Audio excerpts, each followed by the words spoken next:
vídeo anterior, eu apresentei para vocês uma definição restrita de corrupção, consistindo em uma ação praticada por um agente público ligado ao Estado por voto ou concurso, que não se direciona ao bem comum, mas aos interesses particulares desse agente.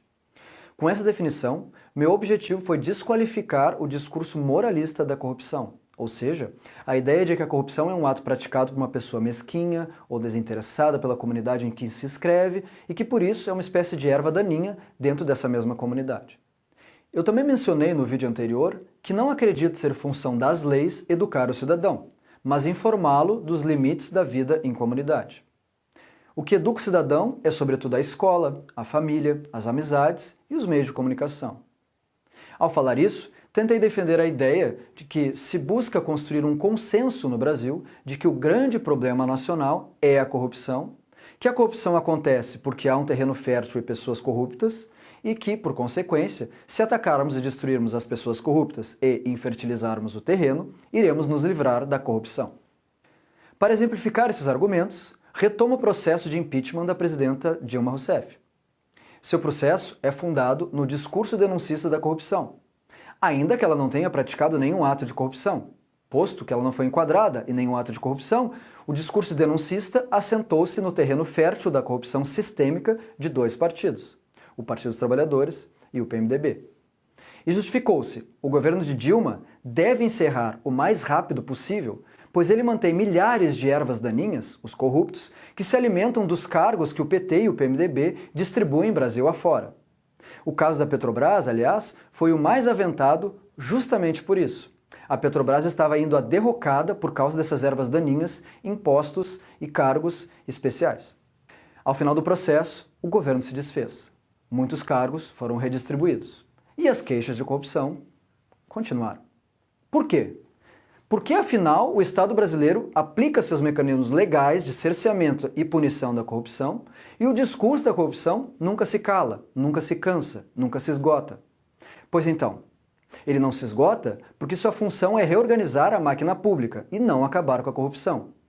Eu direi novamente, o discurso moralista e denuncista da corrupção tem a função social de reorganizar o tabuleiro político e não de cercear e punir os atos de corrupção dos agentes públicos. Portanto, ele cumpre o seu papel, mas ele não encerra a corrupção.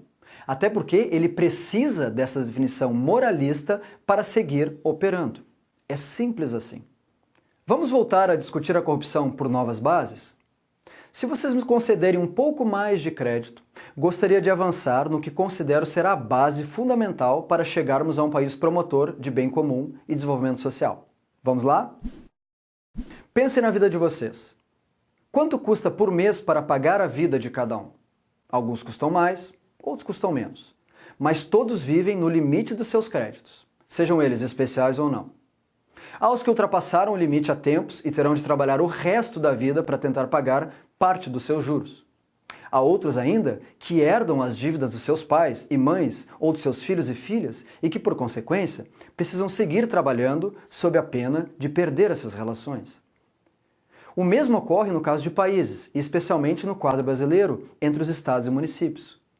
Como se fossem pessoas ou famílias endividadas, cada um desses entes sociais precisa trabalhar para manter aquilo que chamam de soberania, que é um análogo da nossa autonomia. Eles precisam fazer exatamente o que as dívidas lhes obrigam a fim de entreter uma sensação de liberdade. Eu devo tudo, mas ao menos o que eu devo é meu, é fruto das minhas escolhas. Ao menos o que eu tenho é o meu dever. Frente a essa obrigação da dívida nossa de cada dia, da obrigação de honrá-la com o sangue e o suor que nos faz merecê-la, a dívida torna-se naturalizada e necessária. Tudo se passa como se o preço que nos cobram por uma maçã, um copo de refrigerante, uma passagem no pedágio ou mesmo a morte no trânsito fosse justa. Tudo se passa como se fosse possível medir o quanto vale cada uma dessas coisas. E tudo se faz para calcular os custos dessas transações. Mas o preço, o valor e o custo de nossas existências não estão dados. Eles são instituídos. Ora, a instituição do preço, do valor e do custo opera pelo mesmo mecanismo circular de geração do social ou do grupo que eu comentei a respeito da corrupção. É por meio de porta-vozes e de um representante que o grupo se elege e se constitui. Isso eu quero dizer que nós acreditamos em nossas dívidas porque nossas dívidas são os nossos créditos. A crença no preço da maçã, do refrigerante, da passagem ou da morte no trânsito varia não em natureza, mas em grau. Em outras palavras, nós achamos a maçã ou refri mais ou menos caro, mas não duvidamos de que é preciso pagar pelo que comemos e de pagar pelo que nos faz existir. A corrupção também tem um preço e também tem uma função. E o discurso sobre ela contribui fundamentalmente para que nós não ataquemos as questões sociais mais profundas e necessárias. Por que vivemos juntos? Por que trabalhamos? Por que fazemos dívidas? Por que as nossas vidas custam mais ou menos segundo a carreira ou a pessoa? E qual o papel do Estado e da política em tudo isso? No Brasil e no mundo hoje, fala-se muito em crise ética. Novamente, é o discurso da corrupção internalizando ideias banais, como se as pessoas fossem corruptas por natureza ou por educação. Mas o que eu percebo é o oposto disso. Para mim, a crise brasileira que se arrasta desde 2014 está reenquadrando, sobretudo, os nossos horizontes de escolhas. O que ele tem feito, esse discurso, é alinhar os nossos valores, alinhar o nosso horizonte ético, alinhar esta visão de mundo fundada no crédito e na dívida monetária como algo natural e necessário. Percebam, quando denunciamos representantes públicos e empresários por corrupção, o que estamos querendo dizer é que tal pessoa infringiu seu mandato de zelador da coisa comum, da res pública, que nada mais é que a crença fundamental de que as coisas têm um preço, têm um valor e têm um custo. E não é à toa que nessas eleições de outubro de 2018, as pesquisas de opinião indicam a busca por uma figura de zelador forte, sem indícios de uma natureza corrupta. É justamente porque estamos acreditando cada vez mais que é preciso zelar pelo preço justo e pelo esforço de trabalho justo.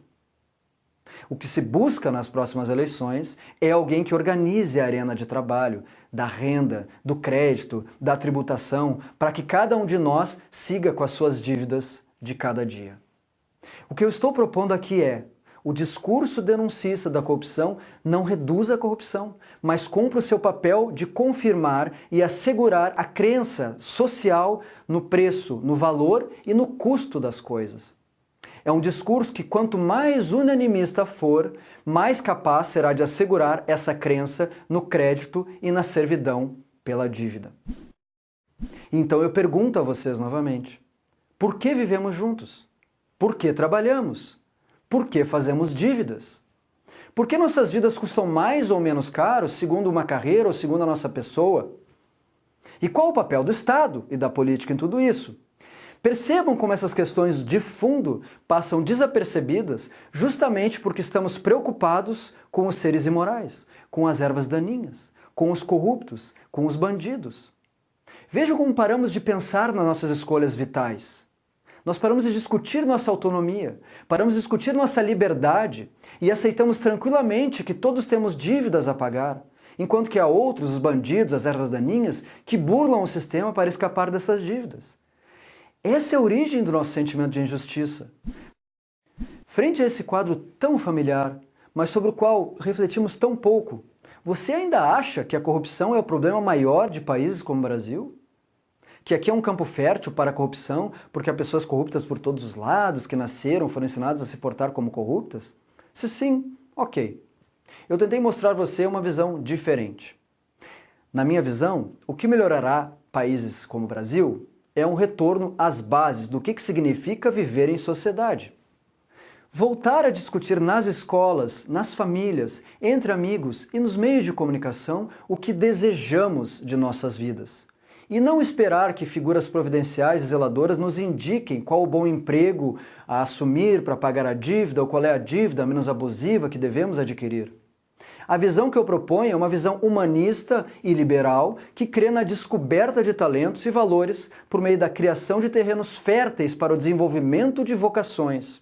Eu acredito não numa escola barata e eficaz, dedicada ao aprendizado técnico do português ou da matemática, mas uma escola cara e plena de espaços de experimentação com a língua, com os números e com a imaginação, o que envolve português e matemática, mas também artes, design, esportes, gastronomia, filosofia, jogos de tabuleiro, enfim, uma escola apta a semear vocações e talentos.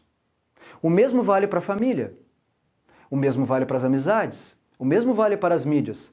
Acredito em sairmos da lógica das pesquisas de mercado, do dono da empresa bem-sucedido, de indicadores públicos de corrupção, que simplificam o valor da vida social em valores monetários, como se o único horizonte de escolhas fosse o gerador de trabalho, de renda e de tributação. Saindo disso, nossas trocas em família e com amigos não precisam mais se pautar pelo que se deve fazer para ter uma vida bem-sucedida, podendo se desdobrar no que se pode fazer para ter uma vida boa. E enquanto isso, nas mídias, que elas não se guiem mais por escolhas de likes ou por publicidade. Porque, enfim, claro, tudo pode ser reduzido a números. E todos os números podem ser interpretados em termos de eficiência econômica, inclusive as pessoas. Mas eu gostaria de voltar à minha recusa em aceitar o discurso denuncista da corrupção. Porque isso não tem a ver com os males ou os desvios de dinheiro público, o que eles causam de mal para a coletividade, pois eu realmente creio que esses desvios ceifam vidas e sonhos e que ações de corrupção devem cessar de existir. O que eu recuso nesse discurso contra a corrupção é que ele não contribui para atacar as raízes do problema e nem tampouco a encaminhar uma vida boa, uma vida que pense em algo melhor, uma vida que projete o futuro, uma vida onde cada um de nós, cada um de você, eu, todos podemos buscar uma vocação, um trabalho que a gente faça não para pagar dívida, mas para dar sentido às nossas vidas e, a partir daí, desenvolver um novo viver comum em sociedade. É esse o meu ponto de vista sobre como desenvolver um país e como desenvolver uma sociedade mais justa e igualitária. Agradeço a vocês que chegaram ao final desses 2 vídeos e espero ter contribuído para uma reflexão diferente da corrupção e, quem sabe, da própria sociedade brasileira e de outras sociedades mundo afora. Muito obrigado.